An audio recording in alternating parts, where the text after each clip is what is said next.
What we're going to look at doing here is we're going to add some sparks that are going to follow along with the forming of our triangle.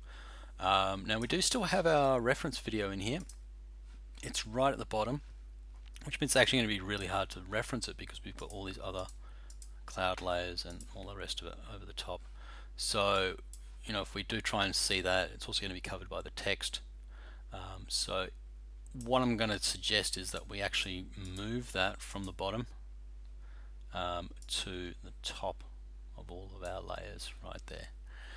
And that's just going to mean that we can see it on top. There's kind of what we're chasing in the end, but we can lower the opacity if we want, or we can just use that as a reference. So I'm going to use that as a reference. I'm going to have a quick look at the beginning and move it in frame by frame, and roughly about the 5-second mark, or sorry, the 5-frame mark, this is when we start getting our spark forming behind the text, and then it forms up through the triangle, and then it follows through. So I'm going to use that as a guide for where I'm going to place my spark. So I'm going to actually bring a spark in. I've got some a pre-built spark in this. Obviously in After Effects we can build our own little sparks, but I've just got a little reference video here, and I'm going to literally just drag that and place it into my document. Now always remember that's going to be placing it wherever your playhead is, so it's not at 0. Make sure you do apply that. So hit enter to apply that, just move that to the beginning, and as we scrub through we can see there's the spark I've just brought in and all the rest of it. And you may wish to trim this, so depending on what your video is, as you can see that's just going to keep going because it's longer than 5 seconds. So you may wish to want to use the end part, but I'm going to keep it where it is right at the beginning here. And let's turn off this the actual official Doritos one. You can see it there, it is there. I'm going to start off by scaling this. So we are going to animate this, and we're going to animate this as a transformation as opposed to a position. So I do want to get it slightly bigger just to start with, and I might move this over the triangle here. And before I scale it though and transform it, because it's a little bit small at the moment, I want it a little bit more impactful. We're going over a little bit overboard with this. I need to be able to get rid of this black rectangle. Now once again, in After Effects you can key out backgrounds quite easily, and it works quite well. In Photoshop not so much. We can mask out stuff, but it doesn't animate, it doesn't follow along with it. However, what we can do is we can use our blend modes, and our blend modes are right here again. And what I'm specifically looking for some of the particles and stuff that we're going to use is, does it have a black background in comparison to a bright area, or other way around, is it really dark with a white background? So I can easily use these blend modes. So I have picked this quite carefully, and if I scrub through these you can see each one is going to have a different effect. And when we get down to these ones here, light and screen, we can sort of start seeing how they're going to act, and it's going to get rid of the darker stuff. So these ones work really well. Sometimes overlay is kind of good for some things, multiply is good for some things, but otherwise screen, light and screen. I'm going to go with screen in this case right there, and that's going to allow me to see through that.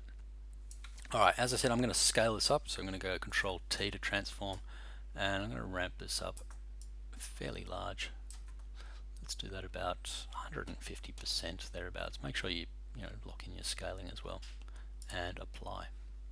So there it is there. Nice little bit of spark happening. Great. I'm going to trim this down as well to the duration, so everything's nice and neat. Doesn't look too scruffy. Alright, zoom in. Alright, I'm going to scrub across to roughly about the 5 frame mark. You can see the little marker there, and this is where our spark starts appearing on our video. So I'm actually going to move that into position over the top of that, and this is where we're going to start.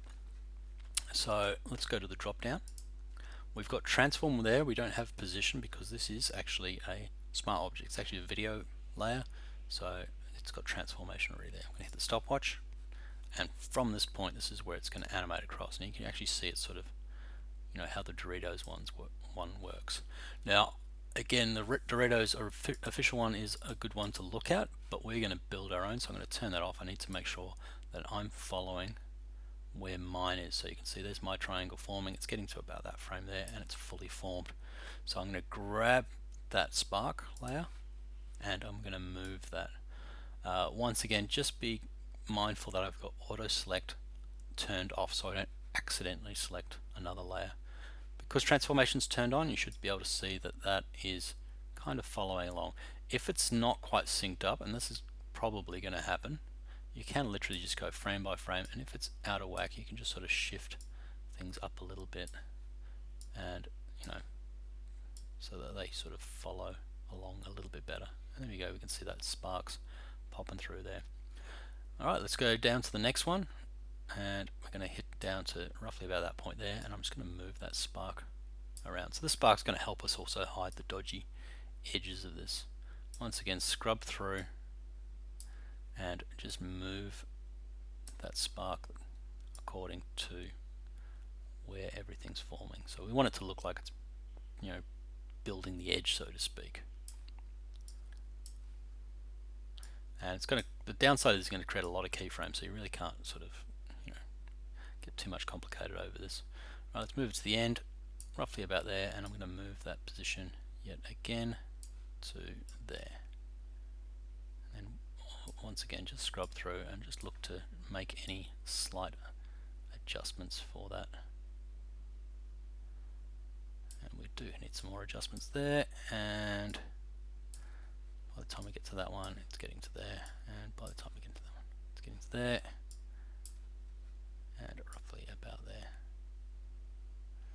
And there it is then. Hopefully we get something that's going to look a little bit like that.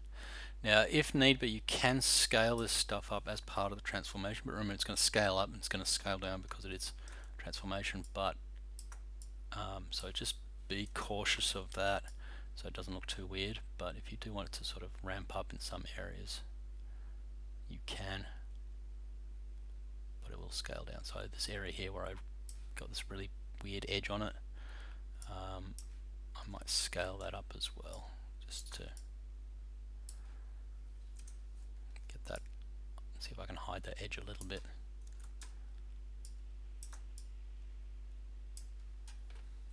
And apply. Great, and we've got a little spark appearing. There it is there. Now, if we do remember correctly from the Doritos one, what we will notice is that the spark is actually underneath the text. As you can see here, it goes underneath the text, and the Dorito stuff is pretty much in shadow up until we get, it's like emerging out of the shadow there, which is kind of cool. So with that in mind, I'm going to grab that spark layer and I'm going to drag that below all my triangles. Actually, sorry, it's got to be above the triangles, but below the text. So when we scrub back, as you can see, it's cutting behind that text there, because we're going to add a little bit of darkness to that text around. Every now and again, don't forget to save this stuff so you don't accidentally delete it or